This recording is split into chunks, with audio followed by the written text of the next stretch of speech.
గురుదేవా, న్యూమరాలజీ ప్రకారంగా mobile number ఎలా తీసుకోవాలి? ఈ ఎపిసోడ్ ఎవరైతే చూస్తారో వాళ్ళకి మొబైల్ నెంబర్ లక్కీలో ఎలా తీసుకోవాలి అనేది చాలా క్లియర్‌గా అర్థమైపోద్ది. ఓకే. ఓకే. ఒకటి గుర్తుపెట్టుకోండి. ఇంతకు మించి అపోహలకి పోవద్దు. ఓకే. చాలా ఇంపార్టెంట్‌గా చెప్తున్నా. అపోహలకి పోవద్దు. మనం తీసుకునే మొబైల్ నంబర్‌లో 1, 5, 6, 9 అనే డిజిట్స్ కంపల్సరీగా ఉండేట్టు చూసుకోండి. ఓకే. ఓకే. 1, 5, 6, 9 వీటిని పిల్లర్ నంబర్స్ అంటాం. ఓకే.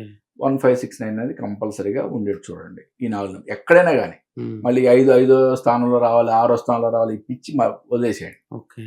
1, 5, 6, 9 ఎక్కడైనా వచ్చేట్టు చూసుకోండి. ఓకే. ఈ టోటల్ నంబర్‌కి ఎండింగ్ 5 గాని, 6 గాని వస్తే కొంచెం మంచిది. దానికి కూడా పెద్ద ప్రాముఖ్యత ఇవ్వాల్సిన అవసరం లేదు. వస్తే మంచిది.